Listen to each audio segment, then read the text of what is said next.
You're listening to Sudbury News Talk. I want to show you something. Stand by. On the morning shift. Anything could happen. Sudbury News Talk on the morning shift.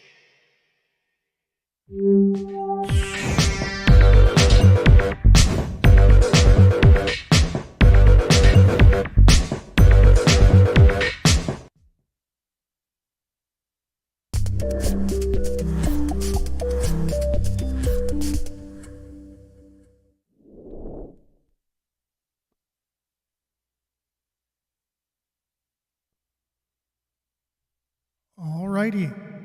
Good morning, everyone. Welcome to Sudbury News Talk on the morning shift.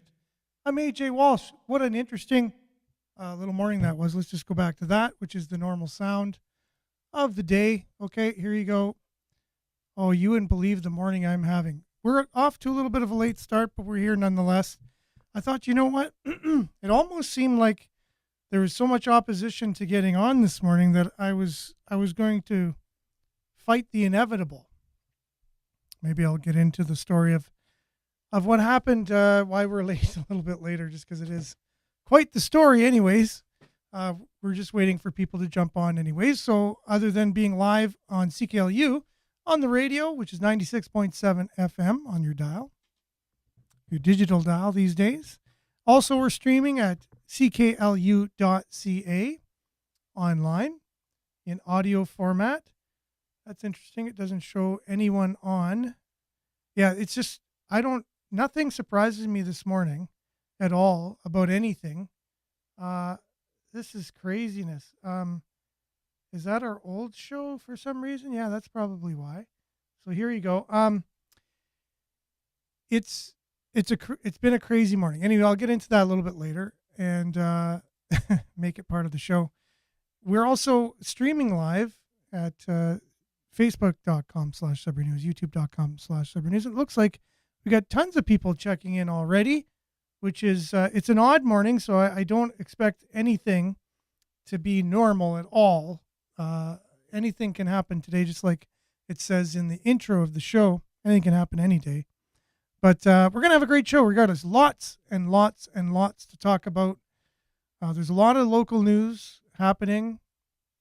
There's one story in particular that City Council has vowed that they are going to get rid of homelessness in Sudbury by 2030. There's a story from the Sudbury Star on that one, so I wanted to get into that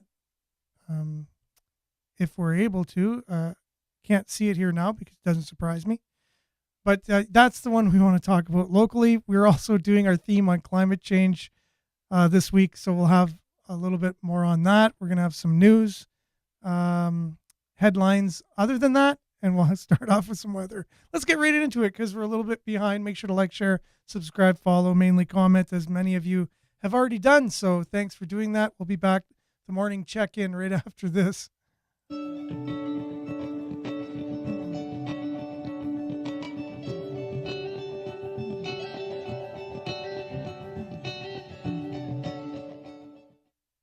All right, and your Sudbury weather brought to you by sudburyweather.ca. Currently, it's 2 degrees, mostly cloudy. Today, we can expect cloudy with fog patches dissipating in the morning, wind becoming north 20 kilometers near noon. I'm sure everyone needs to know that fact. High is 11 today, and then UV index is 2 or low. Tonight, mainly cloudy, fog patches developing after midnight. Low of +5. Friday, mainly cloudy, fog patches dissipating in the morning. High of 11, UV index 3 or high. And a look at your long range, mainly cloudy again Friday with a high of 11. Chance of showers, 40% chance of showers on Saturday with a high of 11. 40% chance on Sunday with a high of 18. High of 8. That's a big difference. And Monday, 10 degrees, cloudy, mix of sun and cloud on Tuesday and Wednesday. High of 10 and 11, respectively there. Look at the satellite as it's going on. This was yesterday, very clear. So this is today. As you can see, a little bit more activity there. This is today. Don't know if you can pause it on that without doing that. But anyhow, let's see. So here you go, 4 a.m., 3 hours ago, a lot of clouds in the sky and spurts of clearing here and there. And that's why the forecast is the way it is. You never know what's going to happen. 40% chance of showers on the weekend. But that can change tomorrow. And then we will have the weather tomorrow on tomorrow's show. But this for today is the weather brought to you by sudburyweather.ca. For all things weather, visit sudburyweather.ca.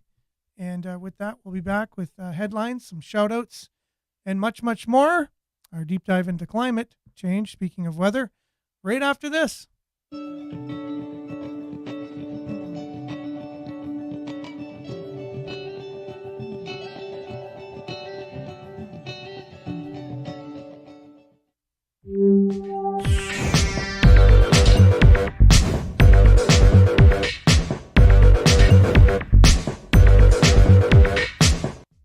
Okay, and we're back, and we're going to give some morning shout-outs to many people joining us already. Let's see here. We got YouTube first and foremost coming on. Monique on YouTube. Good morning, Sudbury. Smiley sunshine emoji. And then first to the Facebook party is Judy. Good morning. Lise, good morning. Thanks for being with us today on this Thursday, October the 12th, 2023. Tracy, good morning. Sudburians, smiley sunshine emoji. Morning, Vin. Thanks for being with us. Belinda, good morning. No longer accept the things you cannot change. No longer accept the things you cannot change. Change the things you cannot accept. Very great. As usual, a positive statement. Much appreciated, Belinda. Thanks for that. Perseverance paid off, Aaron. We're grateful. Yeah. Wait till you hear the story. Anyways, it's kind of funny. Marianne, good morning. For everyone from Barrie, yes. That's so cool as we are, having more and more people joining us from not only Sudbury or the region or the North Shore or Northern Ontario. So good morning. Thanks for joining us, Marianne. Good morning, Monique. Sudbury with a happy face emoji. Good morning, Shane. Thanks for being with us. Much appreciated. 2030, this is Vin, sure seems like a deadline for many policies globally. Just an observation, and that's exactly what I thought as well. You know, the UN has had two initiatives, basically. They had massive reports and massive goals for 2021, and then they also had 2030. So if you're into reading a lot of stuff and knowing, what type of goals the UN has for the world, you just have to look up Agenda 2021 or Agenda 2030. Oh my, there's just lots there. Lots to unpack. So if you are interested in your future, and I'm just wondering how much of it trickles into our municipal policies, that's why, I really do question, whether these are our initiatives or they are coming from the top down initiatives, and they're kind of like prepackaged, processed food, if you will, processed policies that are like already ready to go, and you just have to vote on them, and they explain everything for you. You don't have to think much, and you just kind of vote them in. I'm wondering if that homelessness policy is along those lines. So we'll have to see. We're going to look into it. We'll ask the questions anyways. It's all we can do. Denise, morning from Espanola. Bless the journey always. What an interesting weather it is in Espanola, I might add.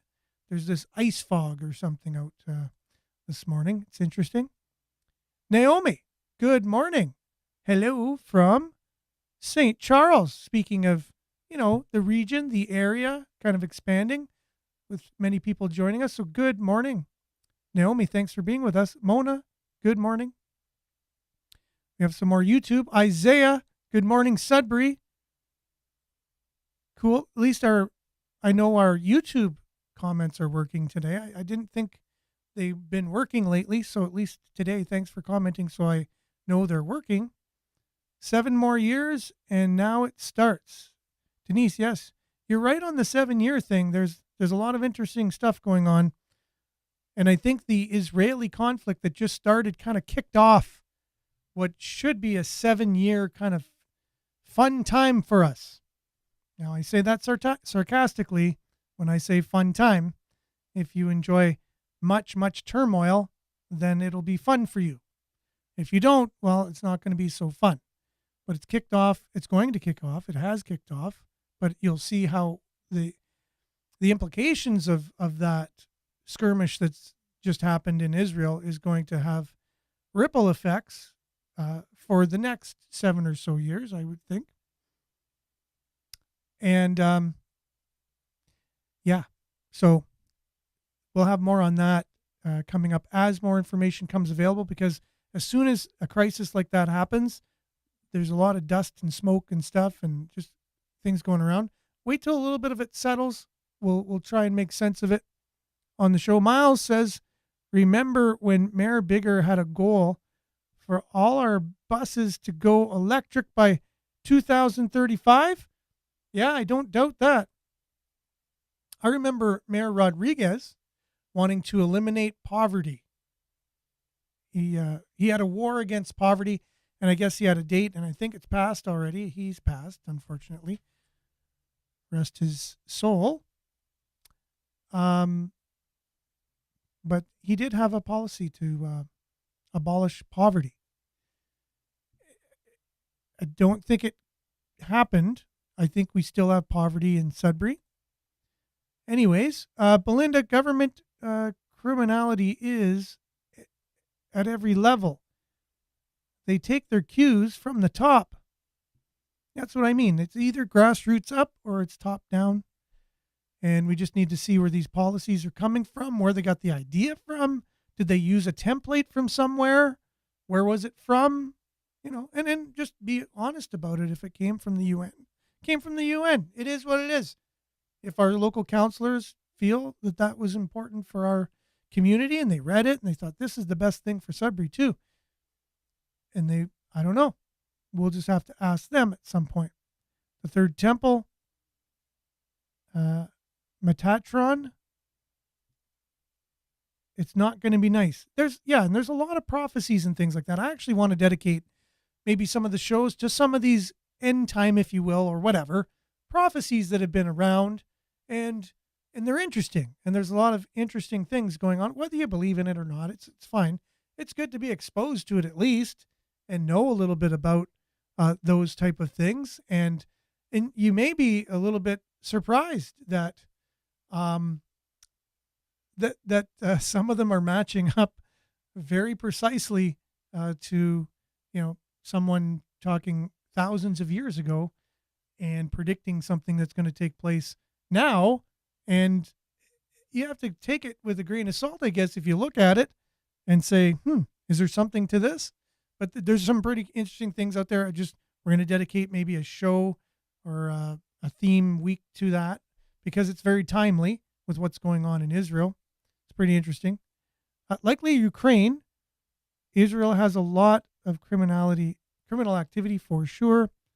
That's Belinda. Belinda says there's no excuse with the abundance the world can produce for anybody to be hungry. That is true. It's amazing they could produce injections for every little living person on the planet, but they cannot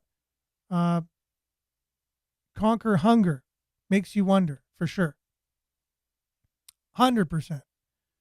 Yeah, they can make sure every single person in the world gets the jab, but how about every person in the world doesn't go to bed hungry? That would be a really great goal. So Denise says, nothing new under the sun, and we will never know everything. That is true. It's how we carry this information. And that's true too. And it's very sensitive, and nobody really has all the answers. And but there's nothing wrong to questioning and wondering and digging and trying to find out a little bit of, why we're here. What's going on? We're just people on a planet. What the heck are we doing here? Where did we come from? You know, did we just kind of just burst into existence? And then the final question, where are we going? Like, what's this? What is this it? Or is there more after this? Oh, we have people texting now. Hopefully, I got to get the word out a little bit more that when we're on the show, it's kind of like off limits, but that's fine. Not everybody, it's funny. A lot of close family members and whatever don't really know too much about the show, and I don't promote it or anything. This once in a while we'll stumble upon it and say, "Oh, I seen your show," or "Oh, you do this show." I'm like, "Yeah, I've been doing it for a year and a half." Anyways, so it's kind of funny. People that speak the truth have always been ostracized. Keep speaking the truth. Thanks, Melinda. I appreciate that. I try. And what is truth anyways? You're just trying to figure things out. And that's all it is. That's science, basically. That's what I love about science. Science has been hijacked these days by a group of people, in my opinion. And this hijacked group of people thinks that they can speak with one voice, and all the information they have is consensus that they all believe the same thing, which is not true. They want everyone to believe that. But science asks questions and is curious. And once you find something out, then there's more questions. Okay, we found this out, but why? But why? They're like a 3-year-old kid. Why? I don't know if it's 3 or it's 4. When do we get to that stage where everything's why? How come? But you don't stop. You keep asking questions. Denise says, believe your own eyes and where you stand. Now it's time to be ready where you stand, for sure. It's good to have values and principles, and good values and good principles to stand for. Manifesting our thoughts in the world can be beautiful or ugly, depending on your thoughts, correct? It's in us to do better, for sure. And we can. And I think most human beings are very good natured. There's that argument, academic argument. Are people mostly good or are they mostly bad? And that's been going on forever. Is it nurture or nature? There's all these things, right? We still don't know. And that's science. That's science, right? They still don't know, but they know about the climate. They know for sure what climate is, where it's, how it acts, what we need to do about it. It needs taxed. It needs to be taxed. At the end of the day, that's what we've come up with, right? But anyways, funny thing on the way to the office this morning, the reason why we came on late, what a morning. It came out, there's frost on the car, really heavy frost. Took a while longer to get off. I'm leaving with, I'm always mobile, so I have all my things for the day with me. Laptop, I have a bin with all my stuff. I have supplements and things I need to take with me on the road, so I don't go without taking them. Anyways, I got my hands full and I'm scraping off the car. I come here, and I'm late already, and I get my one device on the main switching device that I use, that I'm speaking into, and my mouse, the battery's dead on it, so the battery doesn't work. And then I go to my other device and it's not recognizing the audio. And then I'm like, oh, wait a minute here. I better, looks like I won't be able to do a show today. So I better get my phone and just kind of make a message and say, sorry, no show today. And I don't know where my phone is. You got to be kidding me. So I have all these things. So I just reboot the devices while I'm gone to look for my phone. I looked in the car. It's not here. I went back to my residence, looked in the driveway, retraced my steps, went in, and I left it on the console. What's funny is, though, I get my phone, and then I look beside it, and I have batteries on the coffee table because they're there for whenever the batteries go on the remote, so you just switch them out. I'm like, wait a minute, I need a battery, possibly, for my mouse. And so I grabbed the battery on the way back, get here, boot everything. Everything's working now. So everything's working, but we're late. And I just thought that was the weirdest morning, getting the show off the road on, you know, there's been other things, but that's the one with the most glitches in a morning. And it's the biggest miracle we're even doing the show. We came on, I don't know what, 10 minutes late this morning. But yeah, what a, that was a pretty intense half an hour before the show for sure. Okay. I scared as hell right now. That's Denise. So I think we are entering a time right now where people's strength of character is going to be greatly tested. You are 100% true. The trials and tribulations of Sudbury News, LOL. Yeah, exactly. Thank you very much, Vin. Appreciate it. Let's dive right into some local headlines here and see what the heck's going on around Sudbury. Gateway driver in Sudbury clubhouse shooting to serve house arrest. 2 men wounded when someone went inside the Hooligans motorcycle clubhouse on the Kingsway and fired 5 or 6 shots. I guess that old taco place is a clubhouse now. My son-in-law was telling me that, and I said, no, it's in behind there somewhere.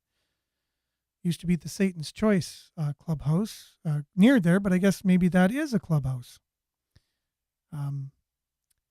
Okay, so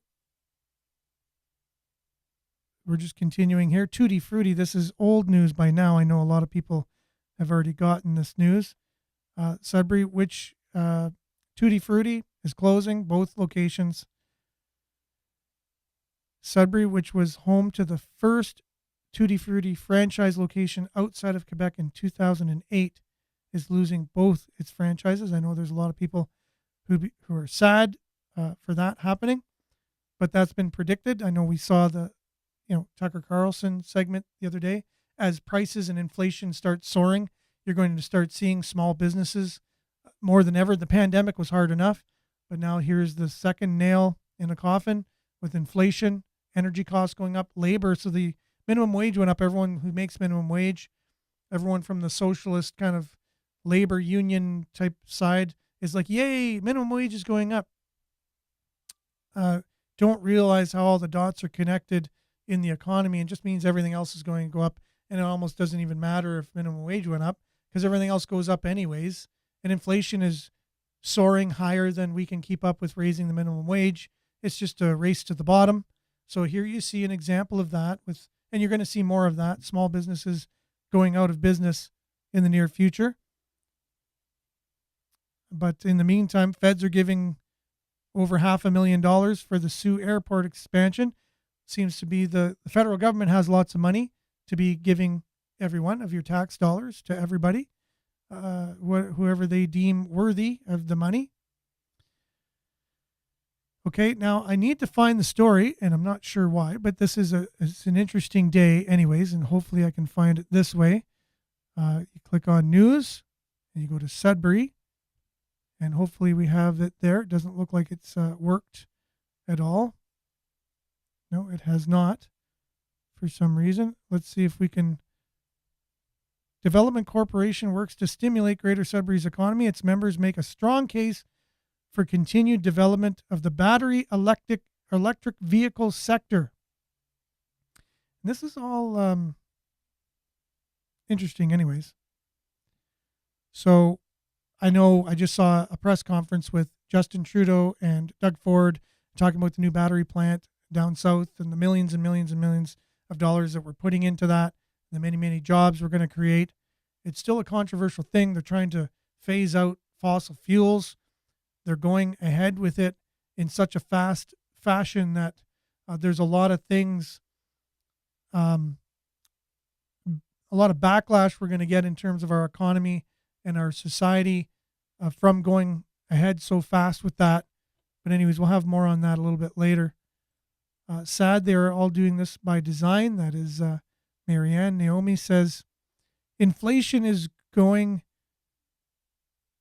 to and is killing a lot of small businesses, and low income families are suffering. So sad for some, for sure. And soon it'll be so sad for all because it's coming for you later. So that's what it is, right? It starts off with the poor and the vulnerable, and then it makes its way to you. And that way, everyone's poor and vulnerable. So that's the communist kind of utopian dream that they sell people, that everybody's going to be the same and it's equally, they say equally rich, but it actually eventually makes everyone equally poor other than oligarchs and government officials and people in authority. And we're starting to see that more and more, separation, getting rid of the middle class in our society.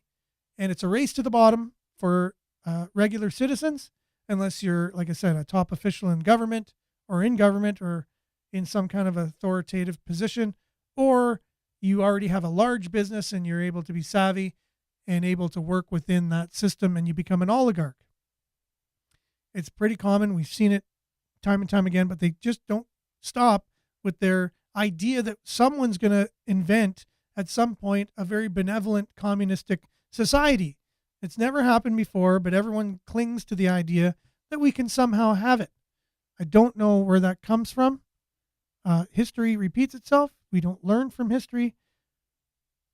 It is what it is. With some help from FedNord, Chelmsford Potato Farm modernizes and expands. The old-fashioned way is a good way, but sometimes it's the hard way, Dan Poulin says. So thanks to FedNord, he's some tax dollars to help his farm modernize.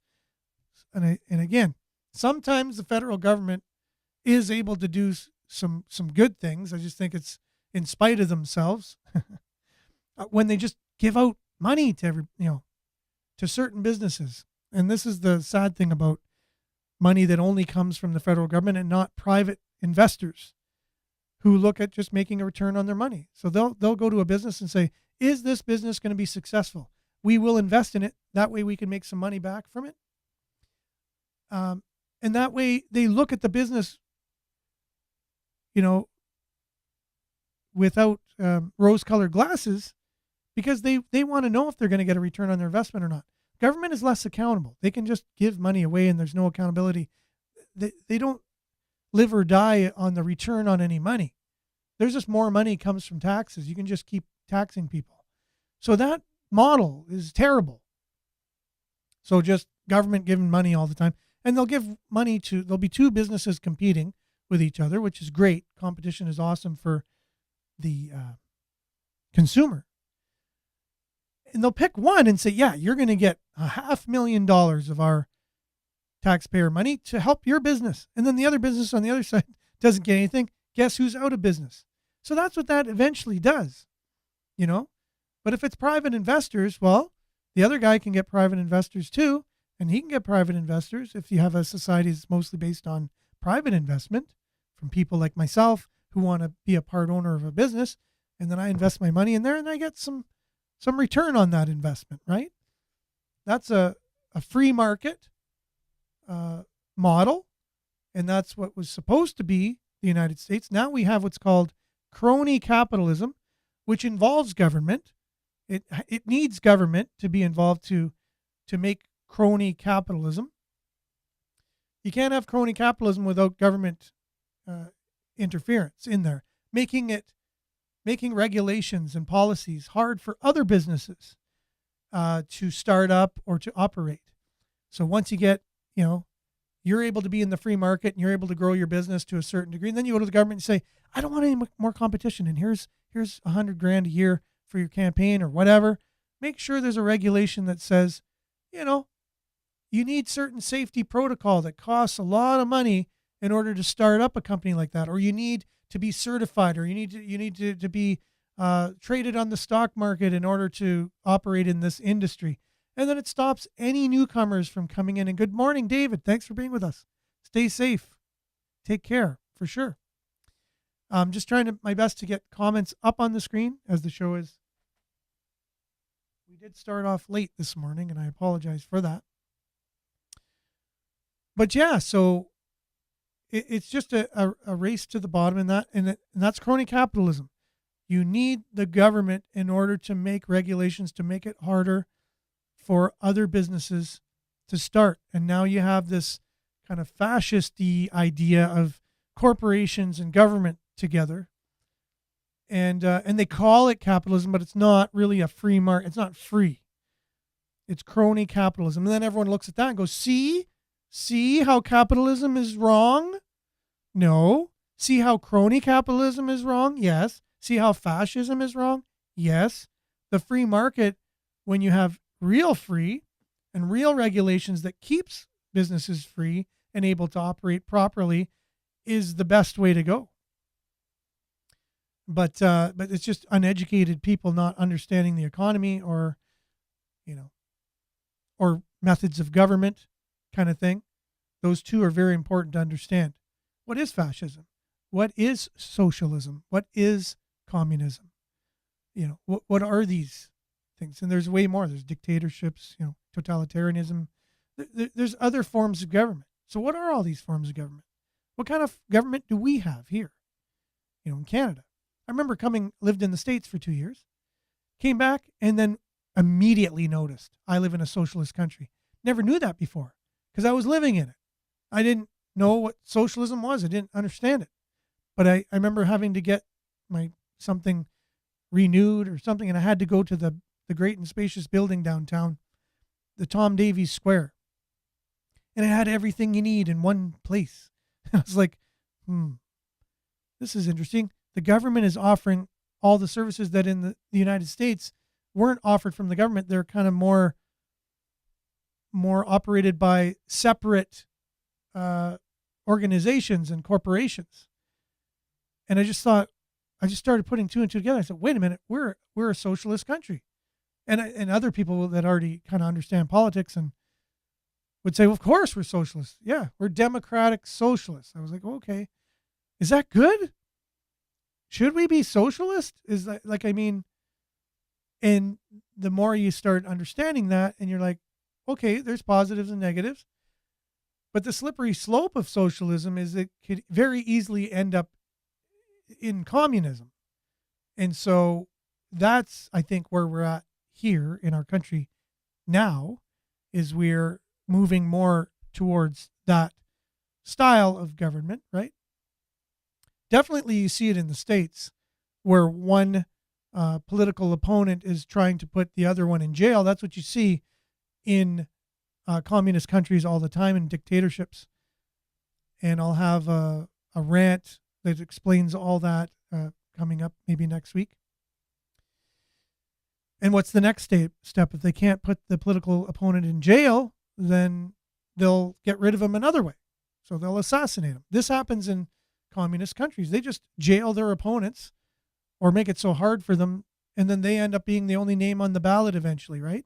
And everyone unanimously votes for them if they have a vote. You've seen it already, and you can see how we're getting towards that type of thinking, even if you just look to the United States of what's going on. They are definitely speedily heading down the socialist realm. They're kind of leapfrogging us in a lot of ways. They're going from a totally free society, fast forwarding right to socialist and possibly communist style government very quickly. If you understand politics, you can see that. Greater Sudbury councillors want $10.5 million in cuts without affecting services. Our operating costs are running away from us, and we need to determine why and address this. That's Mike Perron. That's his smiley picture there. Looks very handsome in that picture. He'll be on the show in very shortly in 13 days, along with Pauline Fortune, Natalie Labby, and we'll just have a bit of a roundtable discussion asking, them, hey, what's it been like in council for the last year or so? And what are some things you've learned? I don't really know. I don't think I'm going to be asking them any tough questions in that show. I think that we'll talk about the idea coming up that we'll have maybe some of the tougher questions, because it'll be hard having three of them on and really kind of talking about the tough questions. What we probably do is kind of set up for the future That'll be a first time kind of have them on, and then maybe weekly have them come on, so that way we can really get into the nitty gritty of asking them, hey, what's going on down there? Why are you doing things like this? City Council aims to end homelessness in Sudbury in 6 years. While some wondered if that is too ambitious a target, Councillor Mike Parent says the greater danger is setting the bar low and only reaching that. They have a picture of a man here at the entrance of the Sudbury Community Arena, sleeping,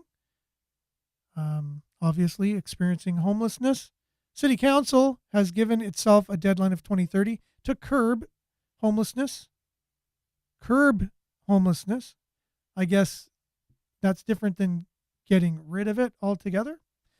Okay, so at last week's council meeting, councillors unanimously passed a resolution that aims to eradicate homelessness in the next 6 years. The resolution directed staff to, quote, draft a strategy that will provide a roadmap to end homelessness in the city of Greater Sudbury by 2030, end of quote. It will include, quote, financial and staffing requirements to transition services from temporary shelters to transitional and permanent supported housing. I'm not against that. I think that's a great idea. Council has asked for a report by the end of the first quarter of 2024. The motion was presented jointly by Councillors Pauline Fortin, Ward 4, Mike Parent, Ward 5, Rene Lapierre, Ward 6, as well as Mayor Paul Lefebvre. This motion is entitled End Homelessness. Not the most creative name in the world for what they're doing, but hey, it's to the point. It says what it's doing. And that's exactly what the intent of this is, Parent told his colleagues. From what I understand, there are 140 organizations delivering 733 programs. Get this, there are 140 organizations delivering 733 programs. Yet we continue to see a rise in homelessness. Tyler Campbell, Tyler Campbell, the city's director of Children and Social Services, said there are 217 individuals on the municipality's by name list, a real-time list of the people in Sudbury who remain unhoused. So that's the amount of people they have on record that don't have a home. The majority, up to 80%, are high or very high acuity, Campbell noted. In regards to programs, we need programs and services that are going to match that level of acuity. High acuity individuals are people with high needs, whose circumstances may be complex. Campbell said, while more than 300 individuals have been placed into housing since July 2021, about 10% have returned to the streets. So we're looking at 30 or maybe upwards to 40 today who have returned to sleeping rough, he noted. As Parent posited, some of the programs, including the 75 shelter beds available throughout the city, may have positive short-term impacts for those experiencing homelessness, but they have not actually reduced the number of people who remain unhoused. So the city is already spending millions. As the group noted in the motion, the city currently spends millions of dollars on shelters and other related services to support persons experiencing homelessness. When Ward 11 Councillor Bill Leduc asked Campbell if he believed the city could end homelessness by 2030. Here's the big drum roll. I don't know. Where is it here? I don't know. I'm going to get the wrong one. Yeah. Wrong one, obviously. Let's go. Here. What's this? Yeah. I don't know. That's not even the one I was looking for. No, that's not the one I'm looking for. Okay. Yeah, there we go. I'll have to remember where that button is because that's the one I want to use the most. Okay, now I've made a mental note of that. Okay. When asked, Bill LeDuc asked Campbell if he believed the city could end homelessness by 2030. The staffer remained coy and did not clearly answer the question. But he said the system would need greater capacity to funnel individuals through it. We'd probably be the only city in the world that could end homelessness, so why don't we use this as a pilot? If we can end homelessness in greater city of Sudbury, can you imagine what we can do in the world? Or will all the people experiencing homelessness come to Sudbury because we're trying to get rid of it and we're just going to attract more? Now that's something that needs to be in the report.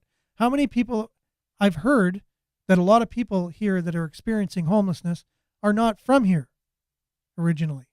So why are they here? How did they get here? What's their story? That's something we need to be looking into. I heard I heard that officials in Toronto were even bussing people up here saying Sudbury has more resources for you. That's what I heard. I don't know if that's true or not. So if that's the case, we'll never get rid of it because there'll just be more and more and more coming, hearing that we have more and more and more services able to accommodate, right? So unless all the cities are doing it simultaneously, there could be a problem. All right. So that's why Campbell was coy and not able to answer the question, which I wouldn't be able to answer it. Who could answer that? Do you think the city could eradicate homelessness in 6 years? I'd like to. We all would. Everyone could. It's like, can we eradicate cancer? We'd love to. Could you eradicate cancer in 6 years? Definitely enough money raised over the however many years they've been raising money to do it. It's not a question of how much money do you need to eradicate cancer. They just haven't been able to do it. Can we eradicate homelessness in 6 years? I don't know. It's a good question. How could that happen? And this report will be interesting. That the city's going to produce so many long comments here. I'm doing my best to get them up on the screen. I know everybody has so many great things to contribute to the show, and I really appreciate your contributions. Thank you very much. I'll have to go back and read most of them as they're coming in at lightning speed. Thank you very much for all those. We do not see a lot of movement within our city. We do see some inflow from out of town, for example, he said. Yeah, that was my point exactly. It means we would need to set out and have capacity within the housing support system to be able to provide those supports and services when an individual needs them. So yeah, we have a lot of people coming in from out of town already. And if the news gets out, hey, Sudbury's eradicating homelessness, they're going to be able to fast track you right into whatever they're planning on getting you into a home. We're going to have an exodus to Sudbury. I guarantee it.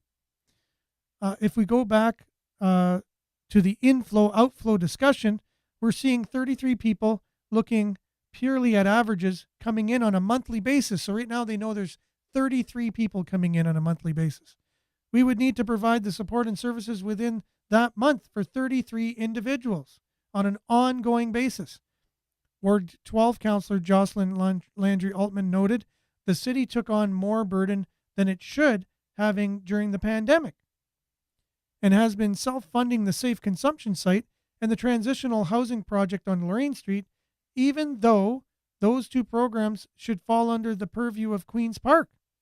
The safe consumption site is scheduled to close at the end of the year. We'll talk about that at length in the theme of next week's shows.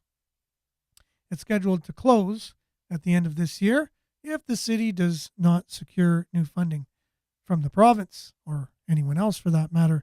That's not sustainable. It's not fair, Landry Altman said. Ward 12 councillor suggested the city collaborate with other municipalities to solve homelessness, since Greater Sudbury has taken on an extra burden and extra people from other communities, for sure. That's true. We're taking on people from other communities.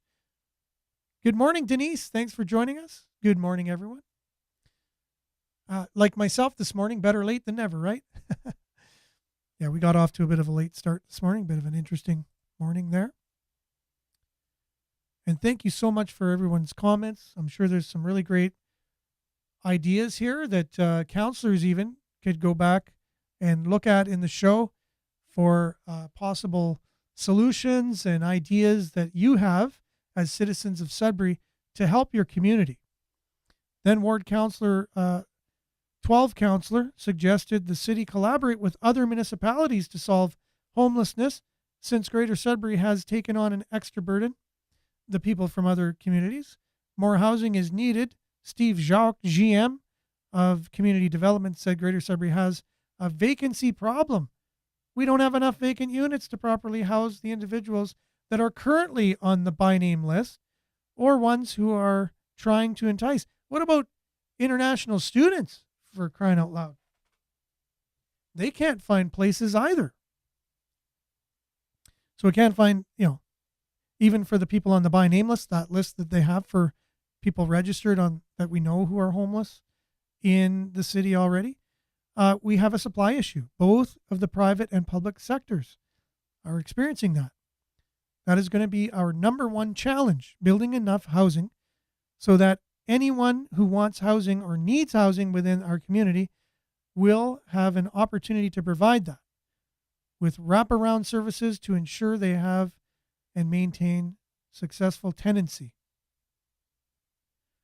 And this, again, talking about the form of government and communism and a race to the bottom.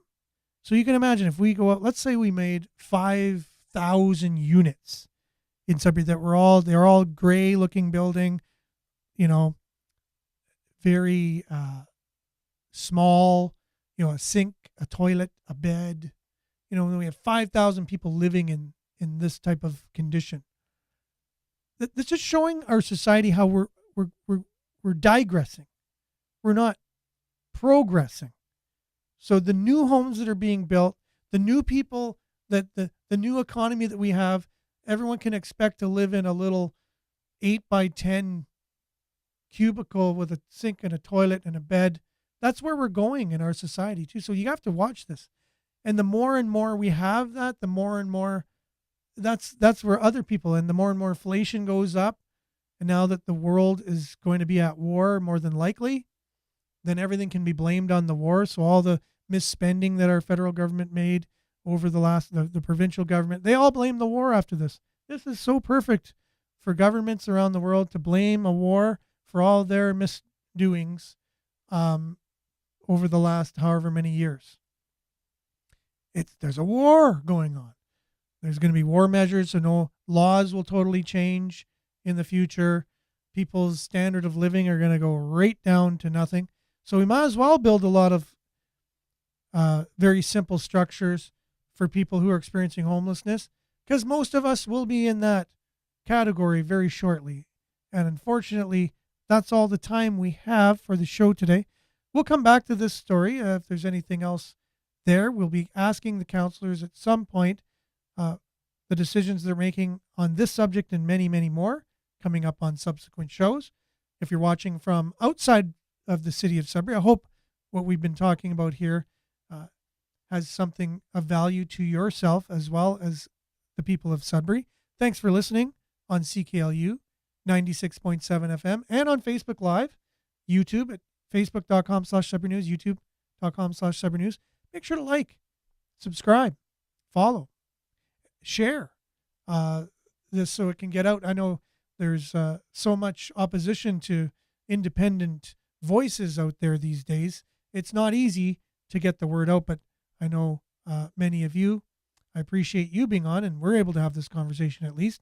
And until we're able not to, we appreciate the idea that we can. So stay tuned now for Earshot Daily on CKLU 96.7 FM. Have a great, wonderful Thursday. Looking forward to seeing you for a special climate change wrap-up. We didn't get a chance to get to that today, but I have a really great video for everyone tomorrow. So I hope that you stay tuned for that tomorrow. Stay tuned now for Your Shot Daily on CKLU 96.7 FM. Have a great one, everyone. Ciao.